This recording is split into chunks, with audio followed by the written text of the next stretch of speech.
मेरा बयान सुनने वालों अस्सलामु अलैकुम।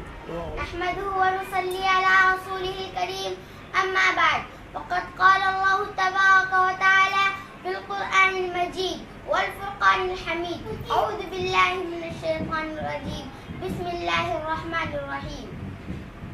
वलिल्लाहि अलन नासि हिज्जुल बैति मन इस्तताअ इलैहि सबीला।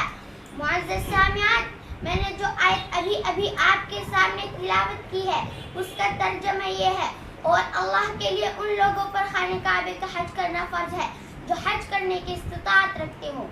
मेरी प्यारी माँ और बहनों, ये एक नाकाबिल इनकार हकीकत है, और खाने काबा एक ऐसा घर है जो तमाम घरों से अफजल है। यही वो घर है कि दुनिया के गोशे गोशे और चप्पे चप्पे से अल्लाह के बंदे, ए अल्लाह हम हाजिर हैं, ए अल्लाह हम हाजिर हैं, लब्बैक अल्लाहुम्मा लब्बैक कहते हुए हाजिर होना अपने लिए सआदत समझते हैं।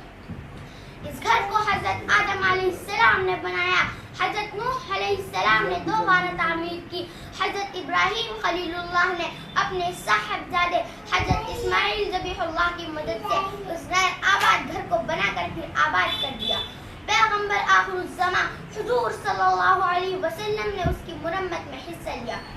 आज भी वो घर इतना मुकद्दस है कि लाखों मुकद्दस इंसान उस मुकद्दस घर का तवाफ करते हैं, फिर भी उनकी सैरी नहीं होती।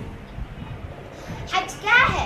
मखसूस वक्त में अराफात का क़याम करना, बैतुल्लाह का तवाफ करना वगैरह। लेकिन वाक़या ये है, हज सिर्फ उन हरकतों का नाम नहीं, हज नाम है उस जज्बे पर अमल करने का जिसे खुदसुपुर्दगी के लफ्ज़ से ताबीर किया जाता है।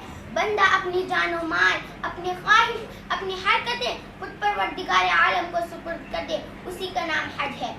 बड़ी गलत फहमी होगी अगर हम समझ लें कि हमने रुपए सर्फ किए, टिकट खरीदा, दिल्ली से जहाज पर सवार हुए, एहराम बांधा, तवाफ किया, सफा और मरवा के माबेन दौड़े, बस हज हो गया और हम तमाम गुनाहों से पाक और साफ हो गए।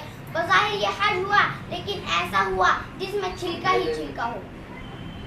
वो कौन सा हज है जो इंसान को नौमौलूद की तरह मासूम बना देता है? वो कौन सा हज है जो इंसान के तमाम गुनाह धो डालता है? वो वही हज है जिसका तज़किरा मैं पहले कर चुकी हूँ। जब आप अपना घर छोड़ें तो ये सोच लें कि आप दुनियावी अफकार से बिल्कुल आज़ाद हो गए हैं, और जब आप एहराम बांधें तो इस बात का तसव्वुर फरमा लें कि आप आइंदा जिंदगी में अपने पास किसी गंदी चीज़ को फटकने न देंगे।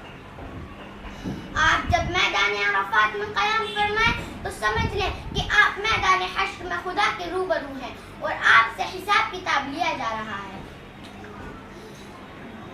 आपकी हर हरकत वो सुकून खुदा के लिए हो और उस इरादे से हो कि आप बुराई की दुनिया से निकल गए हैं और हज करने के बाद एक ऐसी जिंदगी की इब्तिदा करेंगे कि जिसमें मासूम बच्चे की मासूम मुस्कुराहट होगी, मगर किसी मक्कार जालिम गुंडे के ज़हन खुन न होगी।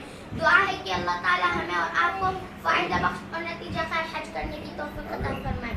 आमीन। बंदा व साहिब व मुहताज व गनी एक हुए, तेरी सरकार में पहुँचे तो